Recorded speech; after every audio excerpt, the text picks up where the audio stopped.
இந்த எபிசோடில் chicken sandwich எப்படி செய்யலாம் அப்படின்றத நம்ம இப்போ பார்க்க போகிறோம். இதுக்கு நீங்கள் முதல்ல பண்ண வேண்டியது என்ன அப்படின்னு பார்த்தீங்கன்னா, வெங்காயத்தை நல்லா பொடிசாக கட் பண்ணிக்கோங்க. அதுக்கப்புறம் கட் பண்ண வெங்காயத்தை நல்லா கலர் சேஞ்ச் ஆகிற வரைக்கும் வதக்குங்க. லைட்டாக உப்பு போடுங்க, மிளகாத்தூள் போடுங்க. ஆட் பண்ண உப்பும் மிளகாத்தூளும் வெங்காயத்தை கூட நல்லா மிக்ஸ் பண்ணுங்க. எல்லாம் கரெக்டாக மிக்ஸ் ஆன உடனே சோயா சாஸ் கொஞ்சோண்டு ஆட் பண்ணுங்க. திரும்ப நல்லா கலக்குங்க.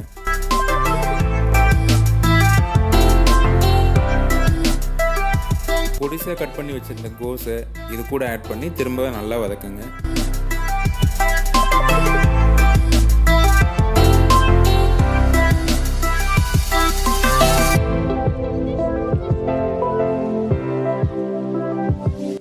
நல்லா வதக்கின கோஸில் கொஞ்சம் புதினாவும் கொத்தமல்லியும் ஆட் பண்ணுங்க.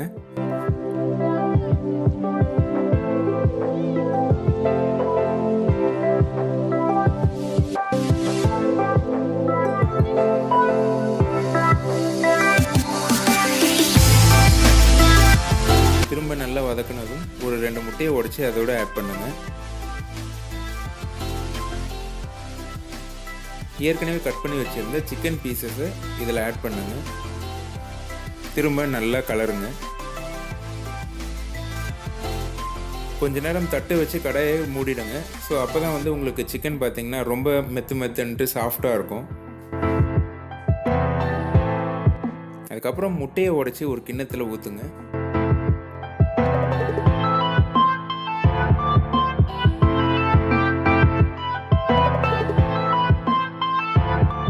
உடைச்சி வச்சிருந்த முட்டையில் பெப்பரும் உப்பும் லைட்டாக ஆட் பண்ணுங்க.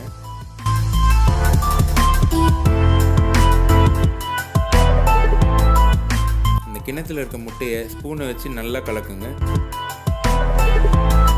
கலக்கும் போதே லைட்டாக பாலை ஊற்றுங்க. அதோட பொடிசாக கட் பண்ண வெங்காயத்தையும் கொத்தமல்லியும் அதில் ஆட் பண்ணுங்க. திரும்ப ஸ்பூனை வச்சு நல்லா கலக்கிடுங்க. அதுக்கப்புறம் நீங்கள் பண்ண வேண்டியது, இந்த குழம்பை எடுத்து நீங்கள் கடாயில் தோசை மாதிரி ஊற்றிடுங்க. அப்புறம் தோசை மாதிரி ஊற்றின அந்த முட்டைக்கு மேலே 2 பிரெட் ஸ்லைஸை வச்சு அதுக்கு மேலே ஏற்கனவே நம்ம ரெடி பண்ணி வச்சுருந்த சிக்கன் பீசஸை இந்த பிரெட் மேலே போட்டு அதுக்கப்புறம் ப்ரெட்டை அப்படியே மூடிடுங்க. ஸோ இந்த ப்ரெட்டில் உங்களுக்கு மயோனைஸ் வேணும்னா தடவிக்கலாம்.